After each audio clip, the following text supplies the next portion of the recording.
Welcome to Scramble Game Show. As usual, we will have a interview session with a guest to begin with. Then we will introduce a new game. Today, the new game is called Scramble BlackJack. Our interview guest, as you probably expected during the season elections coming, we have a Congressman candidate, Mr.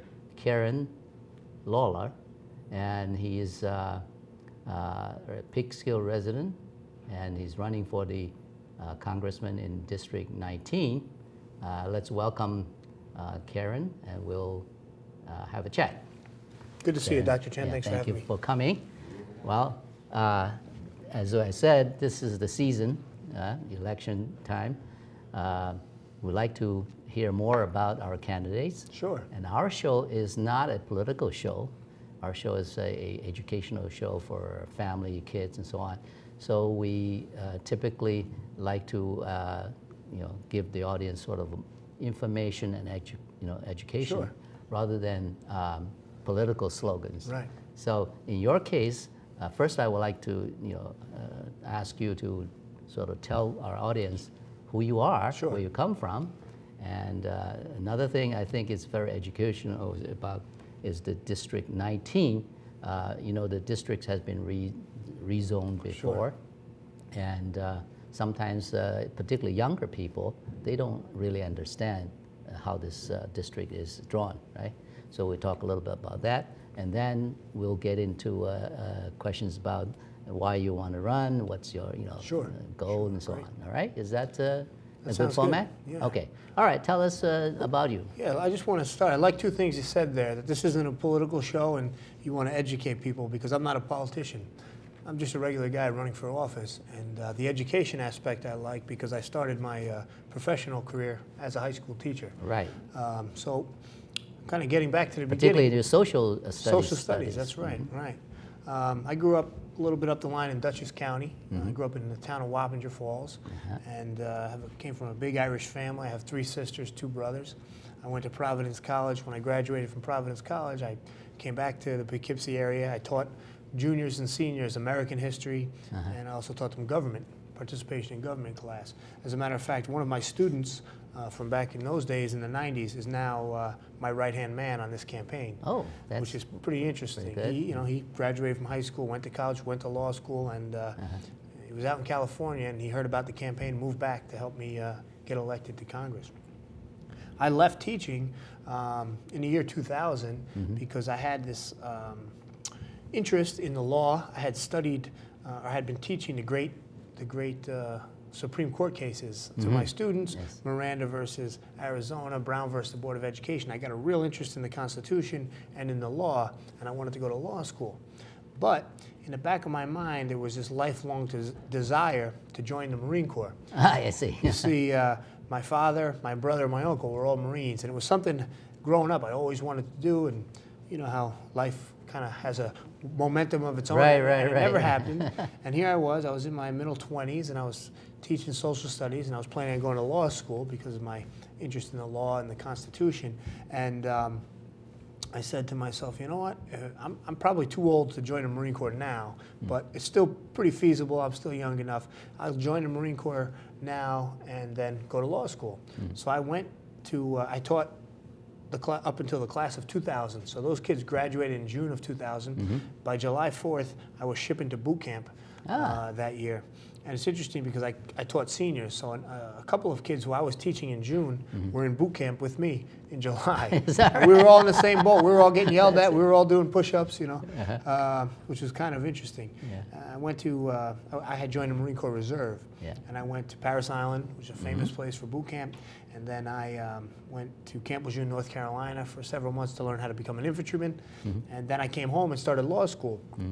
And I started law school at a very interesting time. I started in the late August of 2001. And so, of course, September 11th, 2001, the attacks on the Pentagon and the World Trade Center came. And pretty soon after that, my reserve unit was activated. And we were scheduled to go to Afghanistan. We went out to California and trained at the Mountain Warfare School. But our number was never called for Afghanistan. We trained for a whole year. We got home in January of 2003. They said, thanks for your year of service. You were there in case we needed you. Yes. But then by February 2003, they said, you know what? We could use you guys again. And I was activated and deployed to Iraq in March of 2003. In March, yeah, I see. Very early on in the war. I was one of the early units into Iraq. I got home, I think, August of 2003, resumed law school.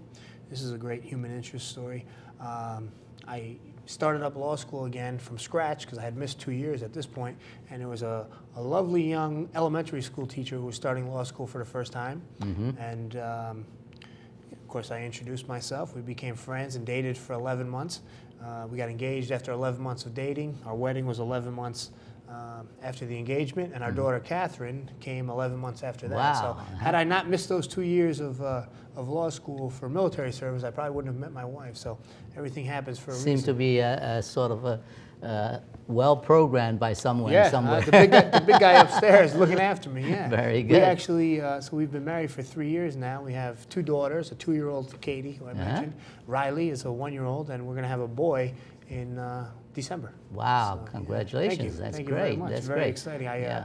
I don't know if I'll be able to have top my parents in the number of kids, but you know, It's not in the fashion to have too many kids. No, I know, it's different, but But I think there is advantage we too. like the first one so much. We had the second one. We like the second and the first one so much. We had the third one. So we'll see what happens. That's good.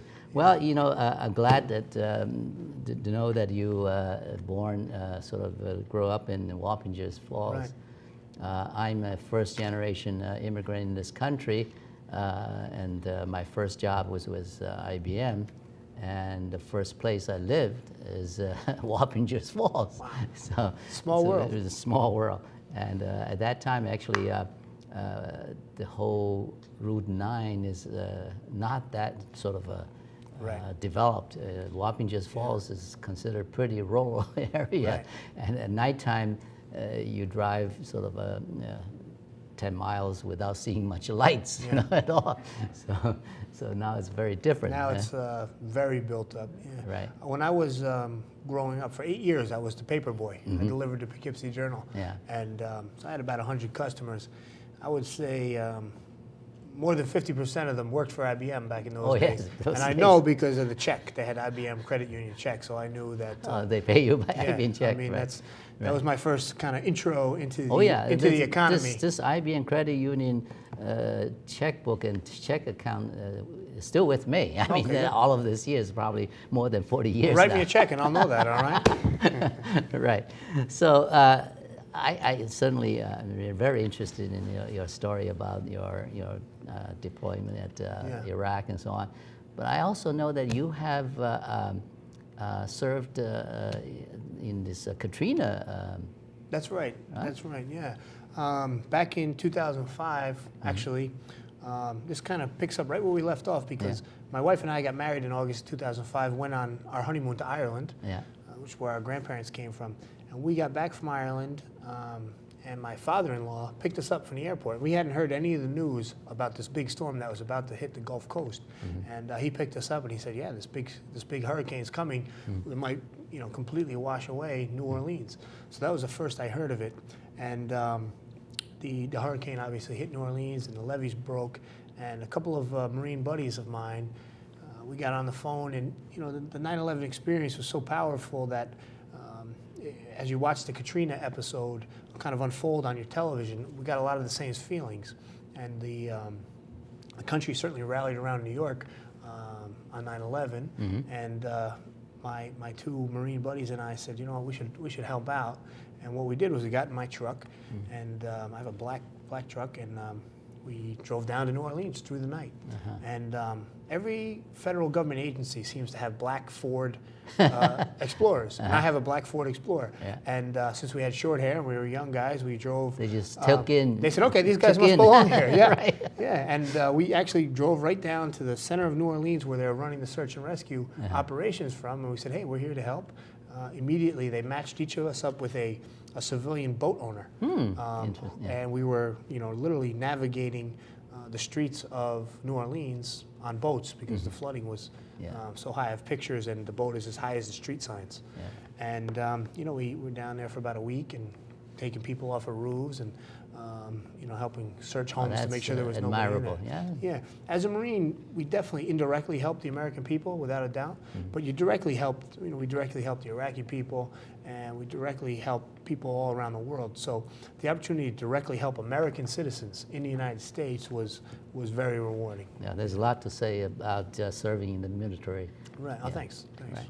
Yeah. Well, let me get back to this election, and this particularly you're running for the Congressman in District 19. Right. Let's start from that. Tell us a little bit about the District 19, and then Sure. why you want to run. Sure. District 19 is enormous, and if you see how much time I spend driving from place to place, you'd know. I always joke, I cross the river, the Hudson River, so much that my Easy Pass has melted to my windshield because it's overworked. The district starts, one of the southernmost points is here in Westchester, roughly Croton-Harmon train station. And then as you move east in Westchester, you know, we have Peekskill, which is my hometown, Cortland. All the way, keep moving east, you have Yorktown, Somers, Pound Ridge, Bedford, Katona. And then it goes all the way north, takes in all of Putnam County and most of Dutchess County south of Poughkeepsie. And then it moves west and takes in most of Orange County and a little bit of Rockland County. The river, Yeah, so there's parts of 5 counties: Westchester, Putnam, Dutchess, Rockland, and Orange. So it's quite enormous. It borders, in some parts of Westchester and Putnam, it borders on the Connecticut border. And then if you go out to Orange, it goes right up to the Pennsylvania border. So I mean, and the New Jersey border. So it Roughly borders on 3 states. What is the population? 665,000 people is what each congressional district. What would be an average sort of turnout of voters? Yeah, in a presidential election year, you have a greater turnout. It'd be roughly 300,000 voters. So about half, Yeah. right, at least. Yep. Okay. So I'm looking for 150,001 votes, and I'd be pretty comfortable that I'd win. I see. You know? Well, you know, hopefully that you will get that. Tell me why you sort of, what motivated you to Sure. to serve? Well, I mentioned my family, and my sister Sue worked in the North Tower of the World Trade Center. So on September 11th, you know, I was a Marine Corps reservist. I'm watching TV. Our country was under attack. We didn't know what was going to become of my sister, and I felt helpless. And I really hated that feeling of helplessness. And I vowed that I would never be put in that situation where events were kind of spiraling in a way that I couldn't have any impact on them. And I made a vow I'd become proactive and take on the big challenges that we face. My sister survived. It's a great story. Oh, that is wonderful, yeah. My sister Sue, who worked in the tower, had baked a cake for my little sister Megan, whose birthday is September 11th. Oh, yeah, that's coincidence. It is, it is. And she iced the cake on the morning of the 11th, and it set her behind schedule, and she never got into the building. By the time she got out of the subway, they weren't letting people into the building anymore. Now, all her colleagues perished, who were in the 69 of them. They all perished, but she survived because of that miracle. And the other thing that survived from that day was my desire to be proactive and take on the challenges. And that's what led me to, that's the attitude that led me to Katrina, and it's the same attitude that leads me to run for Congress. I started by saying I'm not a politician. I'm just a regular guy running for office, and that's my motivation there. There are big challenges we face.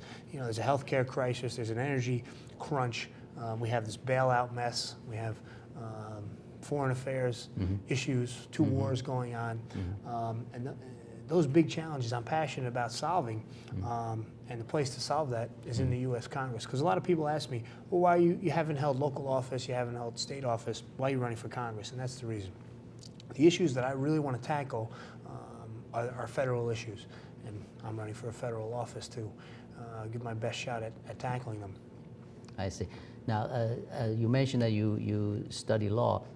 Have you completed your law I study? did. I think it's a New York State record. It took me 6 years to finish my legal education because the Marine Corps kept availing themselves of my services. I graduated in May of 2007 along with my wife, and she's still teaching elementary school. I've not practiced law. It's very difficult to start a new profession and look for a new job and say, oh, by the way, I'm going to run for Congress and spend 80 hours a week at that. So what I did to get myself through law school, I worked a union job from midnight to 8 every day, 5 days a week, overtime when I could get it. And then I would take care of my daughters, and then I would go to school. And then once I graduated, I kept working my union job midnight to 8, taking care of my daughters. But then the time I used to spend on law school, I spent campaigning. It's a true situation of a real middle-class guy who kind of thought outside the box to figure out a way to run a successful congressional campaign. People used to tell me, people who thought they were smart political people, don't mention the fact that you're working midnights and then campaigning during the day, because it's not a glamorous job. And I said, I think people appreciate that. That's the way when people start their small businesses, what they do is they think outside the box. They figure out a way to cover their bills and also accomplish their goals in the small business and get through college. So while the political elites thought that was a little bit odd, I said, no, I think people will appreciate it. I'll just be exactly upfront with what I'm doing. So a typical day from when I really started this campaign in 2007 would go like this. I would work from midnight to 8. I'd come home, take care of my daughters. My wife would then go to work. When she got home from work, I would go out and campaign to 7, 8, 9, 10 o'clock. I'd grab 2-3 hours of sleep and add it again the next day. If you look at this this mug here, I could get all the beauty sleep in the world. It's not gonna help. So why bother? But that's how I. Well, did you it. look pretty fit, Yeah, and thanks, certainly thanks. you can. You're making me blush there, Dr. Chang. Come on. Well, that's how I did it. Yeah, I think certainly in American politics, sometimes somehow wealth does help, but I think it's more important how the wealth is obtained rather than giving wealth is a ticket to a high office. That's not the right thing. Whereas when people don't have wealth, then I think actually is a better test of leadership. All right, if anybody that comes from sort of say average means that is able to mass people into a successful campaign, that's really a true test. Yeah. So as you obviously have this sort of a campaign started, how do you run your campaign? How's your organization sort of working? The trick to a true working class guy running a successful congressional campaign is to get free labor out of your relatives. I see. It's true. Yeah. It's true. I have 5 brothers and sisters. They have spouses, and they're all sharp people. I mean, the girls in my family,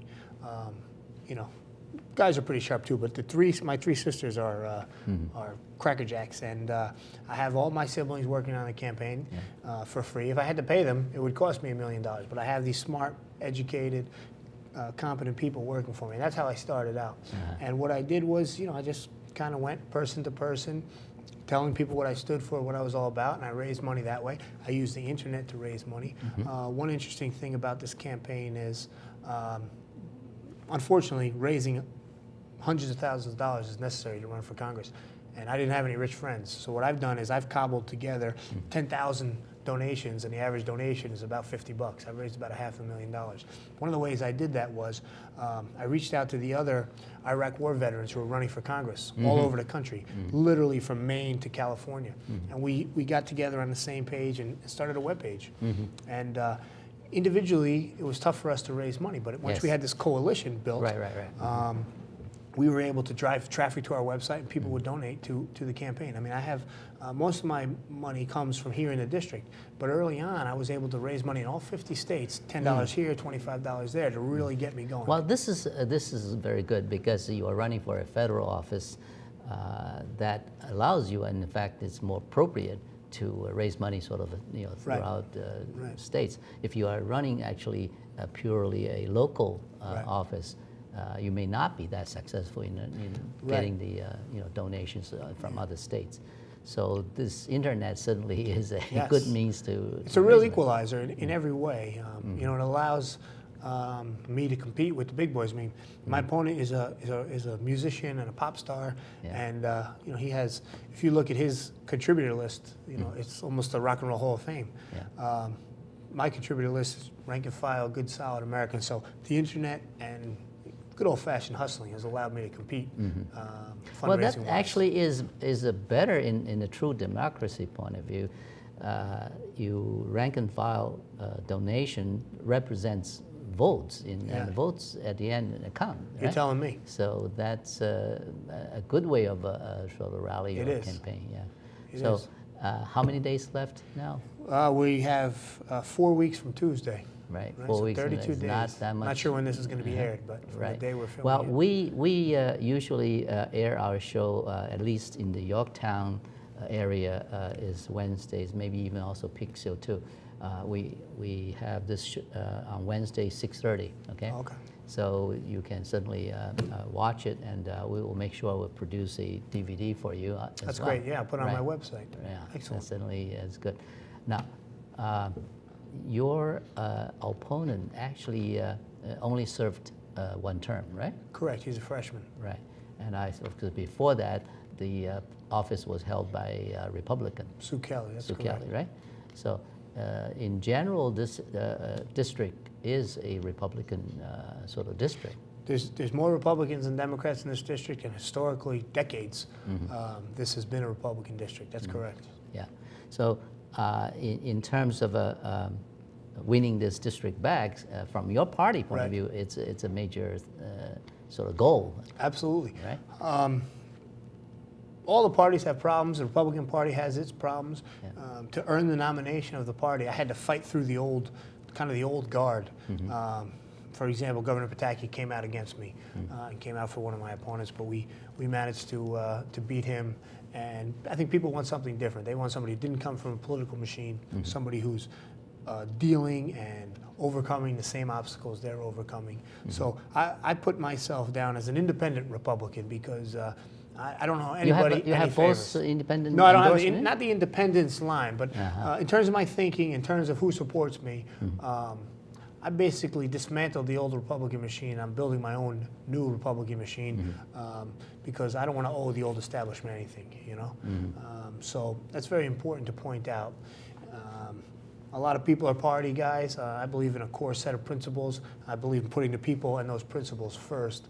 And if you're part of the machine, that's not always what is done. Right, and I think your life story and sort of the steps leading to this election is type of story I think ought to be told to people, particularly in small towns, and we are a small town Right.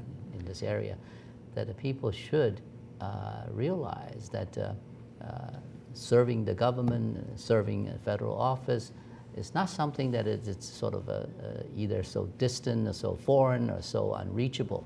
It's something that anybody can really do that. And people should really have this kind of aspiration, for that. And particularly when you go to school, you study, you go to university, and so on. At the end of the day, you should think about it. What's your life for? Right. Okay. So I think this election, in many ways, that have many stories. For example, this vice president nominee, Sarah Palin. Yeah. It's a nice story, and people hear that and understand that from a PTA councilman, mayor to Right. governor Yeah. to vice president, it seemed to be programmed very naturally, and as I use that word Right. program. So in some sense that maybe you are also in that kind of pattern that you have walked the walk sort of correctly Right. in a direction, and you have the desire to serve. So I think this is wonderful. Thanks. That's the reason we really like to invite you to tell the story and let our audience. Right. We're not really asking you to debate anybody or cast any sort of a strong political Right. statement. But main point I really like to get across is to know who you are Yeah. and why you run the office. Yeah. So in few minutes left we have, I would like to turn the table a little bit, is about our game, our show, and see whether you could discuss a little bit about. Have you ever in your life sort of played word game?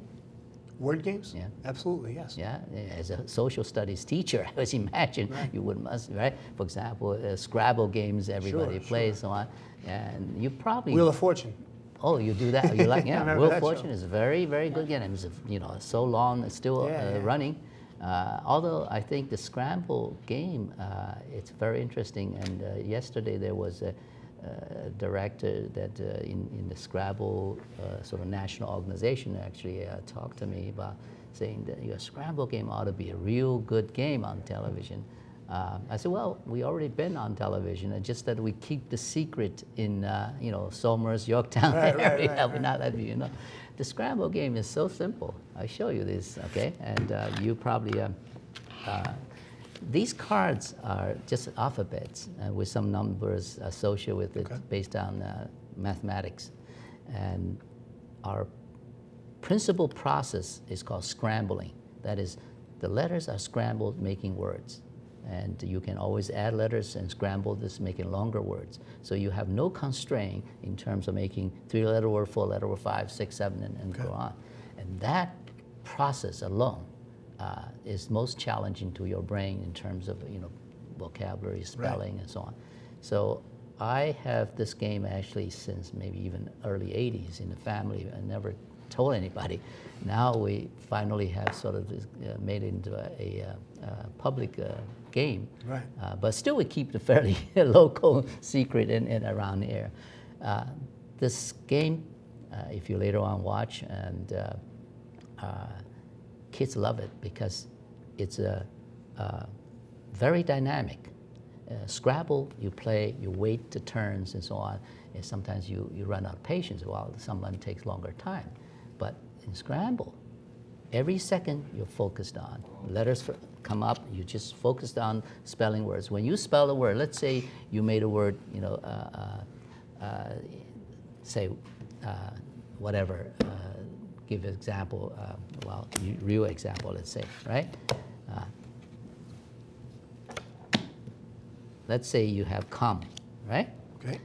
Come is a word, but if another letter comes out and you can make Use it a T, we can make comment. Yeah. We're on the same page, Dr. Yeah. Chang. So this is type of a dynamic speed that you play with. Okay. I see. And today we're going to introduce a game called Scramble BlackJack, and I hope you have a chance you can watch.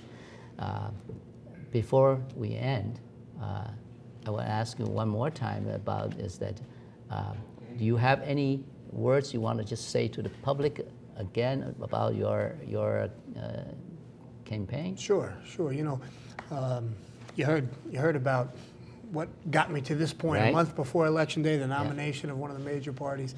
And my campaign stands for the proposition that a regular, hardworking guy with no political connections can, through extraordinarily hard work, by thinking outside the box and by inspiring other people to join him, can successfully wage a congressional campaign. I think people go into the voting booth and ask themselves two questions. Who understands my life? Who understands my struggle to take care of my family and accomplish my goals? And who do I trust to represent my interests in Washington? I'm supremely confident that on November 4th, people will ask themselves those two questions, and they will pull the lever for me. So from now on, you basically meet people. Oh, I've been doing that for months. Oh, right? yeah. Knocking on doors, going to fairs and events, standing outside the supermarket and the post office, going to the train stations. That's my bread and butter. Our commercials are coming online, but I've been a walking, talking, living, breathing 240-pound commercial for months now, talking to anybody who will listen. Very good. Well, I think I like to tell the audience that it's a pleasure for me personally to have you here, and that it's a wonderful story to hear that you have this kind of background and aspiration for high office. We certainly wish you good luck, okay? And hopefully, if you get elected, we'll invite you back and tell us more story. All right, I'll win some money off you in Scramble BlackJack. Oh yeah, okay, good. All right. Thank you, thanks, sir. Thanks a real for pleasure. coming. Thanks a lot. Yeah. Excellent. All right, let me have this. Yeah.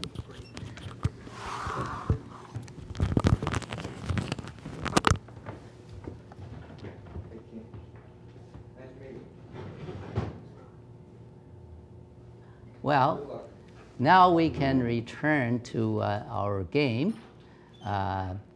As a new game, I probably need to do a little bit of introduction. Today's game is called Scramble BlackJack. You probably know that many of you are audience that have heard of Scramble games or played Scramble games before. The Scramble game has one principle. That is, make the game easy to play, but great fun, okay? And challenging to the brains. Now, when we pick these names, you know we have so-called Scramble Poker, Scramble Texas Hold'em, Scramble Mahjong, Scramble Bingo, Scramble Mastermind. All these names, it all derived from your familiar games. Poker game, Mahjong game, Bingo game, so on. And why? Because the rules are familiar. Everybody knows how to play these games, or at least heard of it. So by adapting these rules and introducing the learning elements is the whole purpose behind the Scramble games. Every game is a learning game. You just heard that we had Mr. Lolar saying that he's trying to win some money out of my Scramble BlackJack. I didn't make a comment because we're running out of time, but we don't gamble. The blackjack, the Scramble BlackJack, is still a word game, okay, for people to sort of challenge yourself in terms of vocabulary and spelling and so on. Okay, now, why do we call this blackjack? Okay. The ordinary blackjack is poker cards. You deal with 2 cards and you try to make 21 points. And when you make 21 points in the first dealt 2 cards, it's called blackjack. And you bet against a dealer. Now, all of this is same in the Scramble BlackJack. You will have a dealer, you deal cards and so on. But we use